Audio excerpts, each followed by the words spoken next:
Welcome to Healthcare Mixtape, where we're curating the ultimate playlist of healthcare content that you may have missed the first time. Here we share bonus episodes and greatest hits from some of our favorite shows, as well as exclusive interviews with industry insiders, all focused on healthcare changemakers and the disruption of the now. This show is produced by Shift Forward Health, the channel for changemakers. Subscribe to Shift Forward Health on your favorite podcast app, and you'll be subscribed to our entire library of shows. One subscription, all the podcasts you need, and it's all for free. I'm Jared Johnson, your playlist curator, and it's time to mix it up. All right, the next in our greatest hits playlist is an episode from one of my favorite new podcasts. It's called Inside the Digital Health and Sales Locker Room, hosted by Josh Pappas. Josh has a fun sports theme for his segments, and he invited me along with Zane Ismail to join him on a recent episode to discuss consumer healthcare. It's the first time that Zane and I have been interviewed together outside of our time co-hosting the Healthcare Wrap. We talked about the need for everyone in healthcare to better understand the needs of consumers and our predictions for innovation around those needs. One of my favorite parts was the MJ versus LeBron debate segment. In our case, we discussed the age-old debate of consumer versus patient. Yeah, like I said, Josh does a great job relating everything to a sports theme and keeping the energy going. I encourage you to subscribe to Inside the Digital Health and Sales Locker Room, and I hope you get a lot out of this episode. Check it out. Let the mix begin. Welcome to Inside the Digital Health and Sales Locker Room. I am your host, Josh Pappas. And as a reminder, I am the Director of Sales and lead early health system partnerships for Tendo. We're really focused on helping create a more consumer-driven patient experience. And that's why I'm very excited about this episode, welcoming two of what I would consider some of the gurus on the topic of consumer-driven healthcare. For episode 5, I welcome Jared Johnson and Zane Ismail. Jared is an excellent resource, part consultant, part thought leader, and he hosts the Healthcare Wrap podcast, and he founded the Shift Health Content Network. And he's always given the industry a new perspective to think about, particularly around consumer-driven healthcare. Zane is the Director of Healthcare Consumerism and Network Experience for Avia. And where Avia, he helps drive Avia's business development and client engagement goals by creating community amongst the network of 57 health systems. And he also helps co-host the Healthcare Wrap podcast with Jared. These are two very seasoned individuals, and I look forward to diving into all the different segments and topic around consumer-driven healthcare. Make sure you go ahead and follow their podcast, the Healthcare Wrap, as well as Shift Forward Health on wherever you subscribe to podcasts. And make sure to like, review, and subscribe to the newsletter of Inside the Digital Health and Sales Locker Room, wherever you get podcasts. Super excited and enjoy.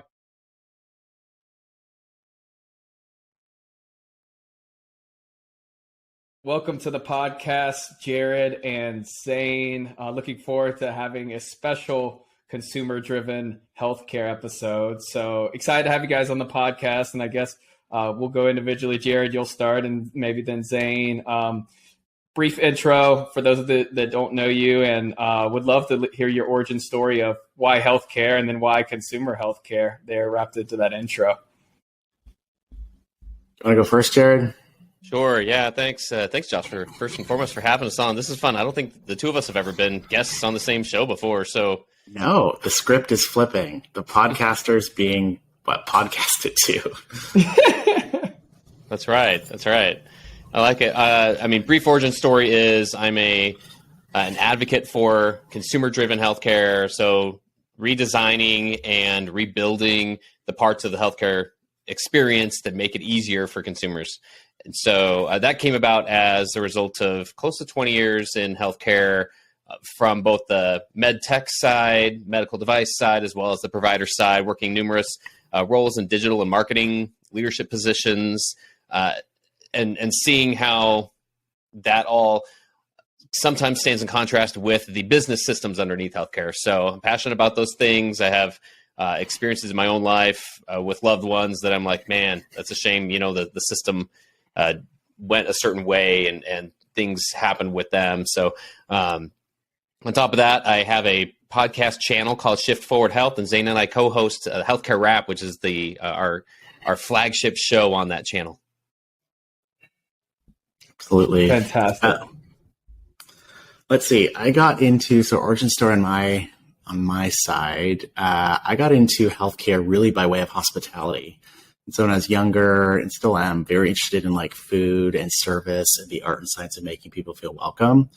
I thought I would go work for the Four Seasons, the Ritz-Carlton, but through a series of very fortunate events, I realized that my affinity for service could probably be better applied and frankly higher compensated working in health systems and some of the work that I do today. And so, out of college, ended up working at a think tank at the Ivey Business School in London, Ontario, Canada, where we did a lot of work helping Canadians understand what high-performing health systems look like.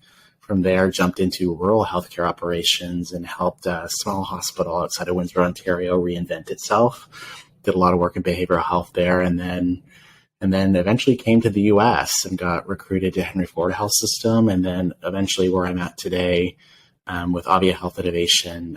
Working with now a whole group of hospitals across the country to help with their consumer transformation, and so. Again, sort of that hospitality and service experience combined with health services, I think made me, a pretty good candidate to do some of the work that I'm doing today. And then, of course, a couple of years ago, Jared crossed my path and joined his podcast. So here we are. That's fantastic. And then I'm sure you've shared, but what was the genesis of the Healthcare Rap podcast? I mean, in my mind, I have Jared out there Eminem style in a rap battle, visiting you at Henry Ford, just rapping about consumer driven healthcare. But I'm sure, the actual story is a little bit different. That would have been, that would have been better. That's not how we were actually connected through a mutual friend and said, hey, the two of y'all should know each other. And it was really at the height of the pandemic that we connected through Zoom, and to this day have never actually met in person. And so we'll definitely let you know, Josh, when we actually do meet. We have a plan to meet this year. But yeah, that's how it all started. Right. And the rap part, so the intro to the podcast is a rap. It's about breaking down the silos and focusing on consumers and healthcare. It used to be about like digital and marketing, and now it's all about consumer first health. But it originated in 2018. My original co-host was Peter Balistreri. He and I were colleagues at a hospital building up their digital and marketing capabilities and having conversations like, hey, well, it's pretty clear one of the best ways for us to market this hospital would be make it easier to schedule an appointment with one of our providers. Let's go see how that's going to work, and getting shot down immediately to say, yeah, we're not going to do that. We're not ready for that. So just having conversations of like, is it them or is it us? And we just started doing that once a week. And long story short, yeah, that was 5 years ago. But that's where it started, from a hospital-centric perspective, just trying to see like, what can we learn here? What can we do? How can we help things progress? And that year, just a few months before the podcast started, I had been asked to give a keynote at a conference at Johns Hopkins. And I get nervous when I do that. I will just say that. But to kind of calm my nerves, I'm like, I'm just going to come out on stage and introduce myself by rapping and just changing the words to the Fresh Prince of Bel-Air. And so I actually came out with a little thing, and they didn't throw me off stage, so I assume it went okay. But I was like, I'm actually going to try something like that again. That's the full origin story. And wow, I do not contribute to the raps at all, just to be clear, at all. That is not the contribution I make. That is fantastic. Well, good, guys. Well, appreciate you having on. The origin story of this one is kind of that intersection of digital health, sales, but super focused in my day-to-day on consumer-driven healthcare. So before we jump in, the 6 topics that we have, segments, if you want to call them, but would love, with the Super Bowl coming up, I'm always interested, what's kind of the most memorable when you think about an event, like you as a consumer, whether that's sports related or not sports related, like what's the most memorable event that you can think about as a consumer? And then I'd love to share mine. Zane, you want to go first? Most memorable event. Hold on here. You know what? So I don't follow a whole lot of sports, to be honest. So I'm going to talk about an experience I had at a restaurant not too far from up here in Detroit. There's this Italian restaurant called Bacco that when you walk in, these people don't know you from a hole in the wall. Mind you, it's an expensive Italian restaurant.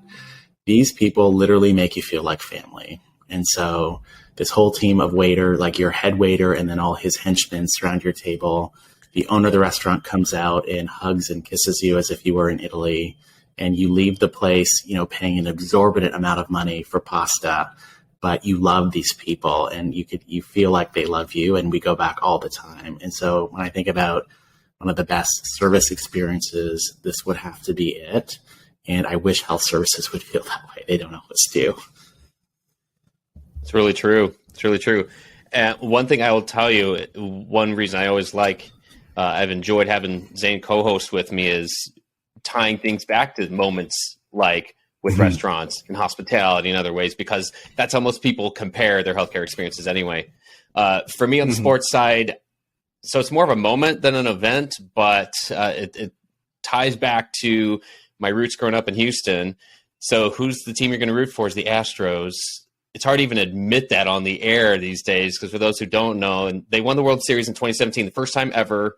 It was like the best day of my life when they won. And then in 2020, it was discovered that they had cheated. They had come up with a way to steal signs, and with this elaborate scheme, bang a trash can from the dugout. It was crazy. They got really good at cheating, basically. And ever since then, I almost don't tell anybody that's who I rooted for. But then this last season, all I wanted was for them to be competitive after that, because they had a good team. They didn't have to have cheated in my mind that season to win.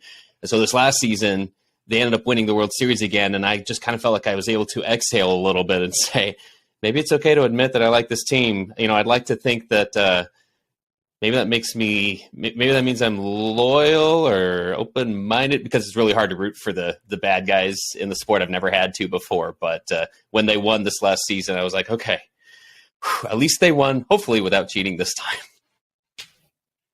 That's awesome. Yeah. I think you, and then I guess I read an article where Mattress Jack, there's some mattress owner in Houston that laid a big bet on the Astros. So you were happy. And then I think he won something to the tune of $10 million. So I'm sure Mattress Jack was happy. I think for me, it was probably a moment too. I grew up outside of Chapel Hill, so college sports were super big. And although I'm like the weird kid that doesn't like Duke or Carolina, back in the day, but I had the great experience to go to a Carolina Duke game at Cameron Indoor.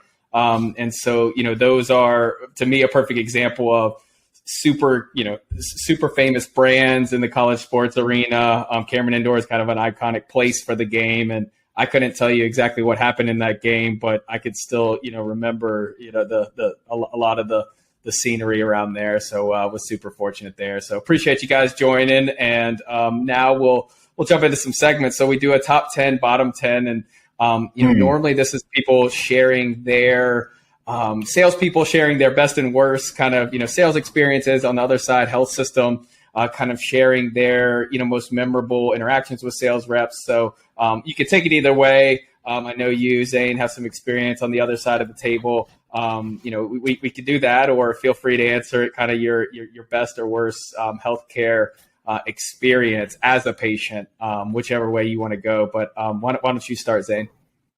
Yeah, I think my top 10 sales experience working with salesmen or women, or I don't know what the proper term is anymore, vendors in the healthcare space, really was through COVID. And so I think I can start naming names because I actually really appreciate them. But one of them was Genentech, which is a big pharmaceutical, and really appreciated that their sales team, would almost reach out every other week and not actually trying to sell drugs to us. I'm not even the right person. I was very far from pharmacy when I was working for Henry Ford Health System.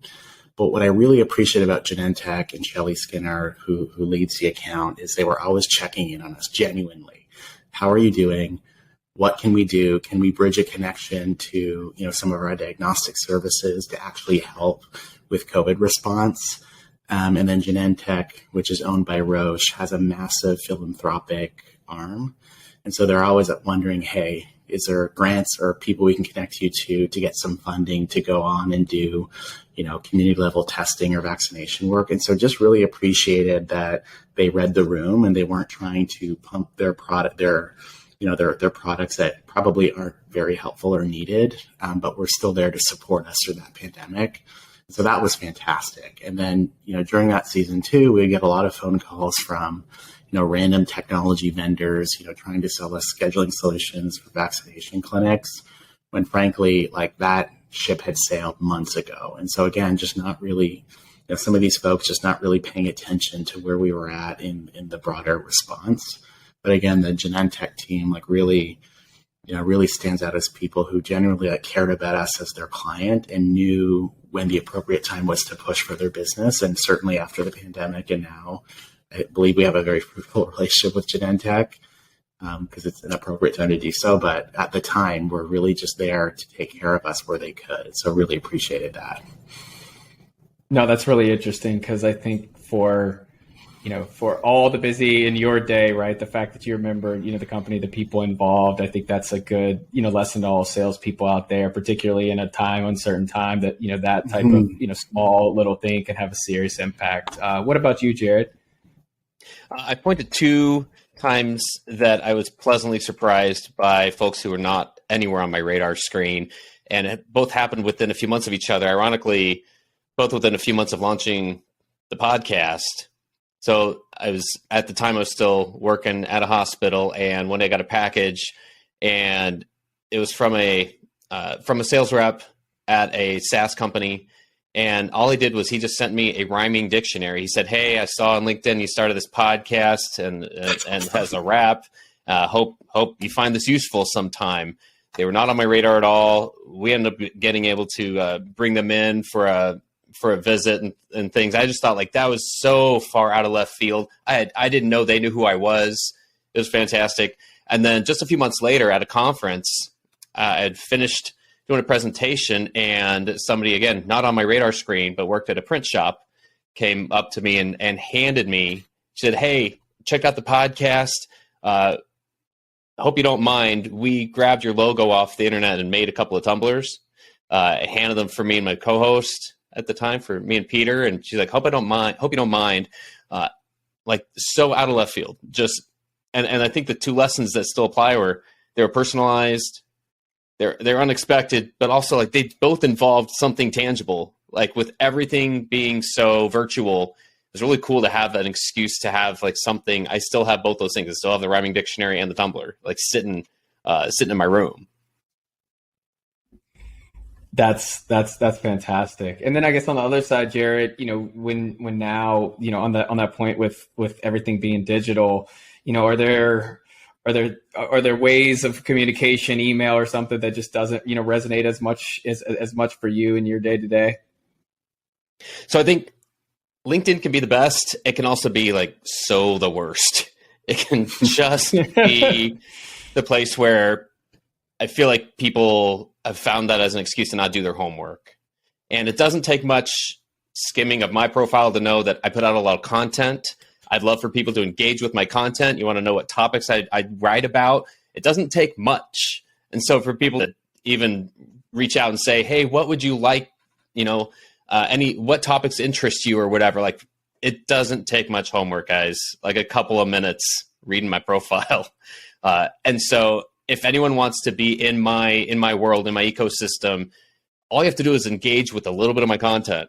So I feel like LinkedIn has just given people a reason to bypass that and feel like they see all the info about me, so that's all they need. Whether they're offering something that is useful to me or not, that goes like a million miles for me. I love the way you put it, the best and the worst, because I completely agree. That could be a whole nother podcast topic. So switching gears here, and we kind of do a segment on some leaders on the sales side, healthcare side, but this one, the healthcare consumer dream team. So what are maybe 5 influential leaders for each of you that have either shaped the way that you think about healthcare consumerism, or are kind of health system leaders that are in your mind leading the way on this consumer-driven healthcare journey? So maybe we can start with you, Jared, if you have a couple, and then switch over to Zane. Sure. So the first one that came to mind when you asked that question was Jane Saracen Khan. Her website is healthpopuli.com. She's a health economist, and I feel like the biggest value to every healthcare leader right now is opening their vision and understanding how consumers make healthcare choices. And that means they're not just choosing between hospital A, hospital B, doctor A, doctor B. They're choosing between all the retailers that are out there now offering bits and pieces. And it's not this just like contiguous journey that we're on, and you're going from this area of the same health system to this other area. It's whatever you need at the time that you need it. So Jane has written several books about it, but she's just one of those. She's a trend weaver. She's at the forefront, and she will tell you what to do there. So I feel like everyone needs her perspective.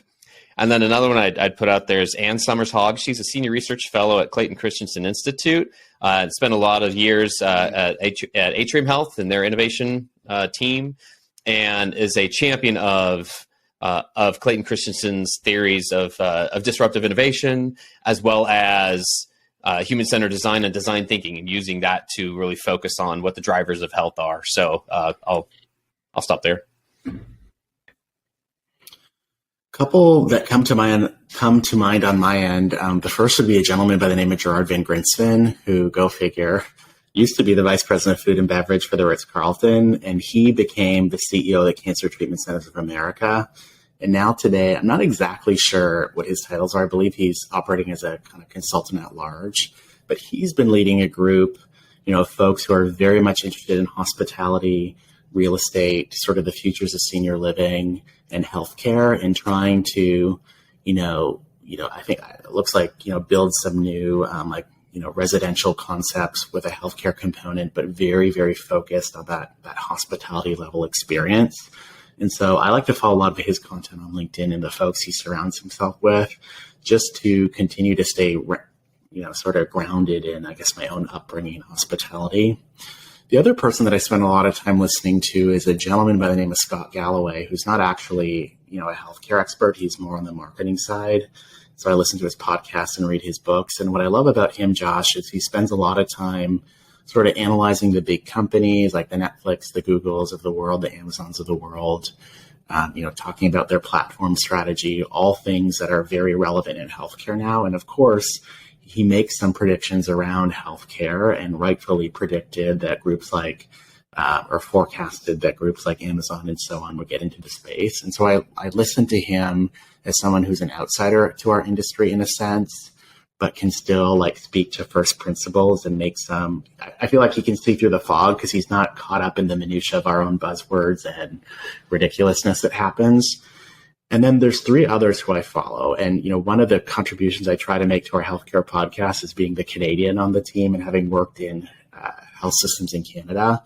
But there is unbelievable digital health talent in Montreal. And I feel like a lot of Americans and your listeners need to know that.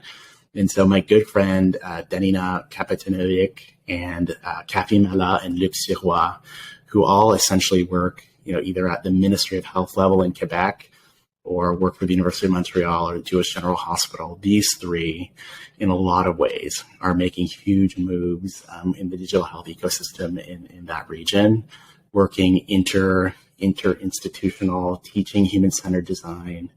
And Canada is very far behind as a relative to the United States. And so I just very much applaud what they're doing. And in Canada, when you start to do some of the things we talk about here in the US, you don't just work with one hospital, you have to work with a whole slew of them, and then also work at the policy level.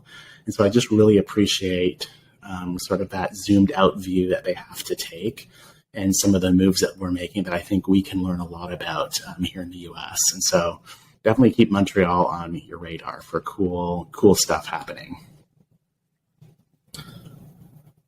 Fantastic.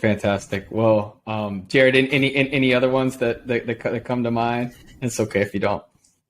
I think that covers that. That's a great cross section. I mean, we have a whole community called the Consumer First Health Group that I feel like I need to mention everyone in there, and there's over 100 people in there. So I feel perfect. Yeah.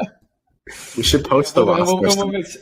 I was just gonna say we'll make sure and find the link so that because it would be endless, and I would definitely include you two on there for sure. All right, well, perfect. So we do a sports themed MJ versus LeBron debate. So we kind of debate different topics around build versus buy in IT. It's kind of your classic debate that happens around sports and playgrounds over there. And so for you guys, I was interested, and this is a very kind of loaded topic, but consumer versus patient, right? And I think what's interesting about that one is how it's evolved from when you guys first started this journey, and then where do you see it, kind of evolving in the eyes of a lot of the healthcare system and people. So take it wherever you want to go, but that's kind of the consumer versus patient. You want to get started, Zay? Yeah, I think in where it started. I remember going to a meeting when I was still working in Canada. And I was very young then, well, still am young, but younger then. And I made the mistake of referring to patients as health consumers. And literally a physician yelled at me and said, "What the heck? Why are you speaking this way?" And so I'm excited to see that, at least with the stakeholders I work with now, this whole lingo about patients, more broadly being health consumers is finally catching on. And I think people are getting the notion and understanding what we mean by that. We're not trying to discredit physicians or discredit sort of the clinical identity and needs of patients. And I think what's driving that, which makes me really happy, is a lot of these disruptors who are jumping into the space, Amazon, Google, CVS, you name it, who truly come at this with more of a consumer, typical customer perspective, are finally starting to make legacy health system leaders realize that they need to get on this game as well and start thinking like a normal for-profit publicly traded company would think about servicing their customer base. And so that's exciting, and I do think it's going to continue. So we'll see where that goes, but curious what you think, Jared. Yeah, well, it's a very real debate. I mean, I'm glad you asked us this because it's preventing us from making more progress. We're getting stuck in these definitions, and it's limiting our ability to have a real conversation about points that are going to get us to a better place quicker. And what I mean by that is I hear this all the time. There are providers who, rightfully so, both terms have come from good places, I feel like, the term consumer and the term patient. The term patient connotes the dignity of the care that's happening from a clinician in a care setting. There is a dignity to that. There's a lot of training. There's a lot of science behind it. There is no disrespect to that in using the word consumer. And yet that's what happens a lot. The common concern is, how dare you refer to them as a consumer? Like to Zane's point, providers most commonly are the ones who are saying, how dare you refer to them that way? Like, they're my patient. I care for them. I'm treating them. And the goal in my mind of using the word consumer is to not take away from that at all. It's actually to build upon that and actually help us do that part even better. But the word consumer in my mind is the one I focus on to use, because people in a health system or a hospital setting, they need to focus on the time that somebody's actively being seen by a clinician. So that's the time that you're a patient. For most people, and I always want to have that caveat too. There are millions of patients who are chronically ill and are truly continually patients and encountering the healthcare system on a daily basis. So not taking away from that at all. There's this definition of this understanding that just needs to happen of all the healthcare choices that happen when you are not being actively seen by a healthcare professional. And those are the parts that the business systems underlying the healthcare system right now were not equipped to deal with. They weren't set up to make things easy. They weren't set up to make things at a reasonable cost. Mm-hmm. That's why we have to have insurance and health plans in there taking on risk, because the business systems underlying it weren't set up for that. They weren't set up. It was just like, hey, you're in the system. We're going to tell you who the doctor is. We're going to tell you what you need to have done, and you're going to pay that bill. And that's all it was. So now, as other options have emerged, the other place people get stuck in that debate is thinking, well, I don't want to call them consumer because they're not usually the person who pays for it. The consumer is really the person who pays for it. So it's the health plan or it's the government. And that also limits our ability to have a true discussion here, because yes, those parts are important, but those parts are covered in other discussions. the conversation that's the most useful for us, for consumers of healthcare right now, which is all of us, is to recognize that the system is not very easy, and the business systems that are underlying it are making it that way. So what can we do to make it easier? What steps can we take? How can we partner together? Can digital health, can virtual primary care startups and health systems all coexist? For the love, like let's do that. So that's kind of where it gets into the weeds, and let's not get lost in one or the other. We are all consumers all the time. We're patients some of the time. That's actually a really good way to put it. I was going to say, well said, and that's a perfect, segue for, what are those predictions? I know that you guys, look a lot at different companies or different trends. I'm so interested in kind of, each of you's top three, either, healthcare predictions for what the next, kind of 5 years or 1 or 2 years are going to look like, or, companies that might be involved in helping change that. So why don't we start with you, Zane? Ooh. Let me look into my crystal ball. I think I said this on our prediction episode, which I will tell my own horn, have the habit of being right, sort of. It does. One thing, Jared can speak for this, one thing, and I'll say it here, we've already said it, is, I think the future of consumer-driven healthcare is really just going to be like more community-focused and aligned healthcare. And so if you zoom out and like realize where we are in this country around budgets and where the government is broke again, we just hit our debt ceiling, all that, putting all that together, I really do think that potentially legacy health systems have gone too far when we think about these massive now conglomerates of health systems, mergers. We know what they're trying to do is get scale and decrease their cost. But what has happened, at least the public feels like what has happened, is it's come at the cost of those health systems being more actually rooted and connected in their community, similar to what you would see in Canada. And not to mention, many of these health systems have preferential status with the government that don't pay taxes, and in effect, the rest of us are subsidizing them.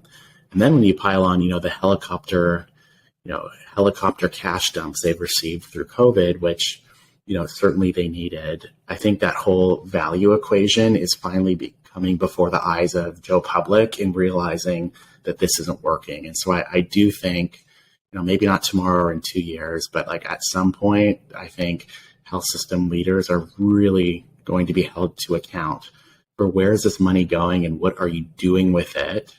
And then what types of services are actually delivering in this community such that you feel like you shouldn't be paying taxes. And so I think that whole, that whole system is going to be looked at. And I wouldn't be surprised if some communities, will start to advocate for some of these big hospital systems to be dismantled, and will sacrifice scale and maybe a few points of efficiency to just have these things actually serve the geographic community as opposed to just big, broad insurance populations. So that's one thing that I'm looking for. And there's already been some signals in the marketplace. You see, I think it was Forbes and some of the big articles that have gone out, highly criticizing executive pay. A few reports have gone out showing, the gap in community benefit reporting versus what the hospital didn't pay in taxes. And so I think that's something we don't often talk about in the digital health space because it's not exactly related to digital health, but I think it's going to be a big trend in the background that we need to be watching. And so any tools and services that can help health systems demonstrate that they're here for this community and actually helping people beyond just delivering clinical care, I think will be very relevant to boards and executives to show that they're in that game. And so that would be one random prediction that I would put out into the universe. Nice. I guess we just riff back and forth, right, Zane? I think the investments from retail companies will continue to go up. Those aren't going away anytime soon. So you look at the escalation too. So Amazon bought One Medical for $4 billion. CVS bought Signify Health for $8 billion. VillageMD bought Summit Health for $9 billion. And now CVS bought Oak Street, or is buying Oak Street, or is planning to. Is that for sure? At least they made the bid apparently for Oak Street for $10 billion. So those aren't going away, and those aren't just, hey, we have a slight interest in these things. No, CVS wants to have an entire primary care infrastructure that can scale nationwide. That's why they're doing this. Signify Health also at the same time, at-home care. That could be an actual continuum of care that all happens outside the hospital. And do they need to get into acute care? No, they really don't. I don't think that's part of their value chain. So retail investments are going to keep going up. What does that mean? At some point, that affects the growth engine for health systems that have put all those chips into the middle of the table of primary care. That's what gets you in to see their specialists who are on their plan. So that's just going to have an effect there. And then the second one for me is what that leads to is, and there are health systems, we're generalizing a lot, we're painting with a really broad brush. There are some really innovative health systems out there right now that are doing amazing things, that are putting together a more digital, cohesive, connected patient experience. And though it's truly going to become a competitive advantage to be able to say, look, we removed some friction from the way that you encounter a doctor here. We made it easier for you to pay your bill, to understand your bill, to contact us. We're not going to charge you to message us in my chart, or whatever the thing is. We're compensating that or whatever it is, but experience is going to become a competitive advantage. Those have been buzzwords for a little while, but you're going to see innovators and early adopters at least truly invest in that and make a difference. I guess are we going three apiece, or I guess that's quite a few already.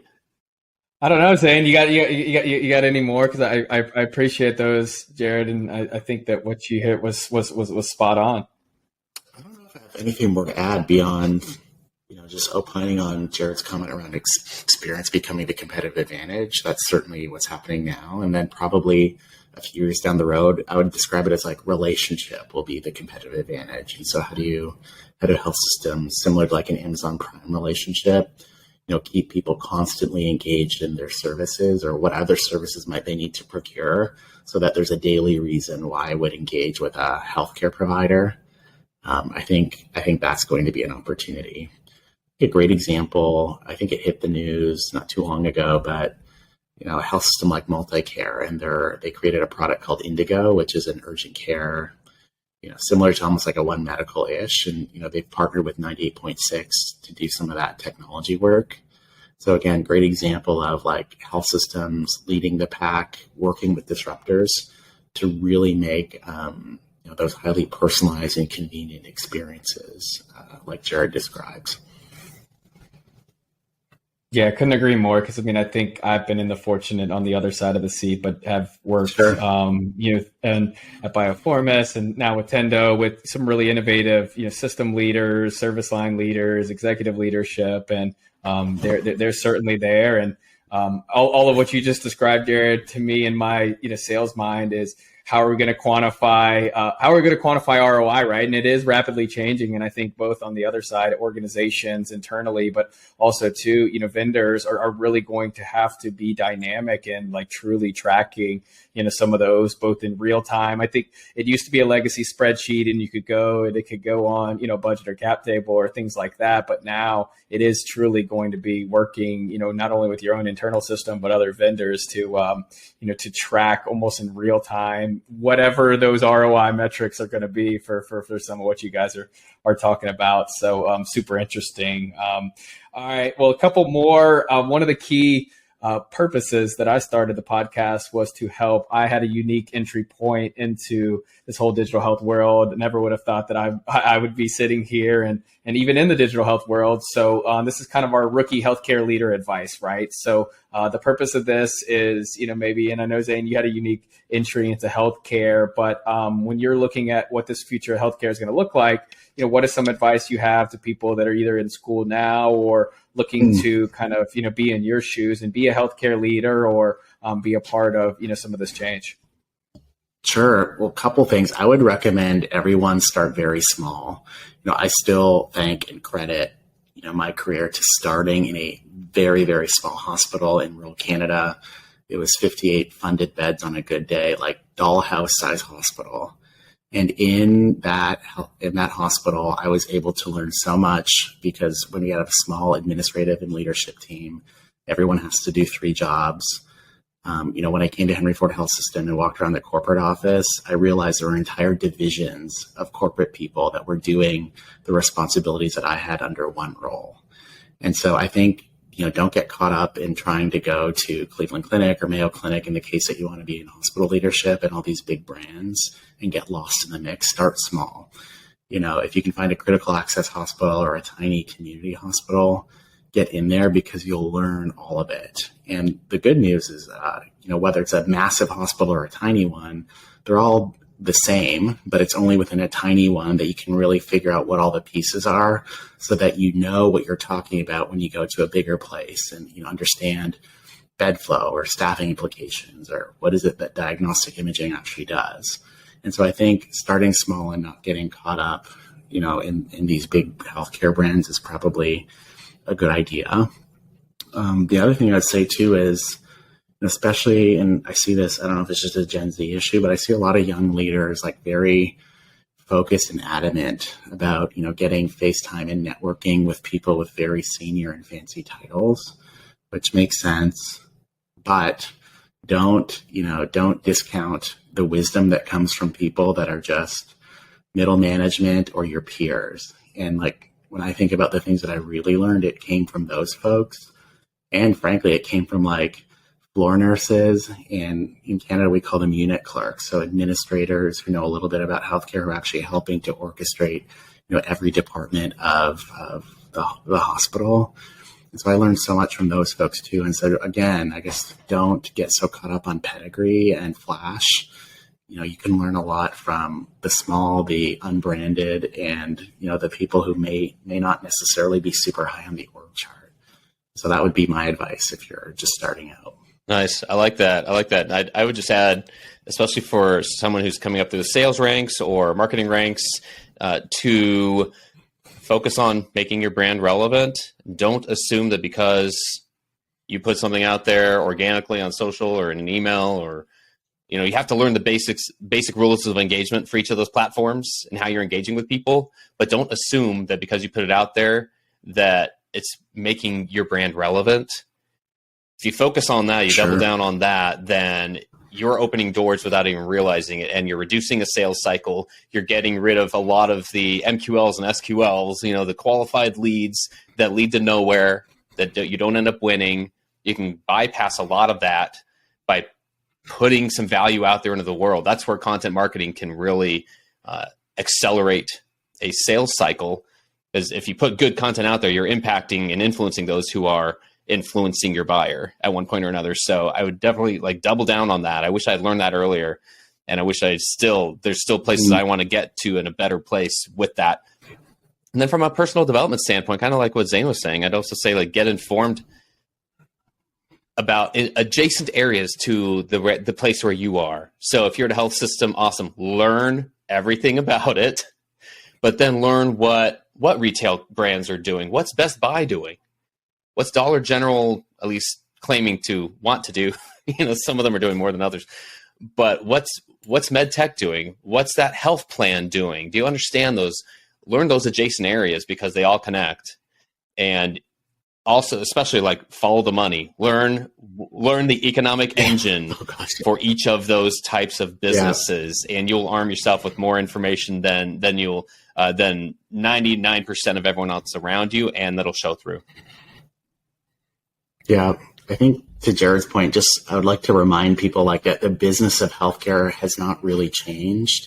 So sure, there's all these new brands that are getting involved and these disruptors jumping in, but they're still operating within the same economic framework to an extent that legacy healthcare providers are. Right? If they're trying to sell to Medicare Advantage patients, it's the same payment as a traditional health system that's selling the same market. And so learning those fundamentals can then help you see through the press releases and say, okay, what is this company really doing? What might be their struggles? And the good chance there are going to be similar struggles that health systems face too. And so I think, again, going back to starting small where you can actually learn healthcare fundamentals, and then you can scale it up and go, work for someone fun or someone that's in the news all the time. No, I love the blend of both y'all's experience, because I too, very similar, I always point to the most fortunate part of my medical sales career was, not this or that. It was, sitting in a rural North Carolina primary care office, or being fortunate enough, to help with a patient, an RPM in rural Georgia, right? Which I was calling Houston instead of Houston, Georgia, right? Like these are fortunate. These are fortunate experiences that I had, but I saw people kind of trying to come from outside of healthcare and on a technology side and sell into healthcare.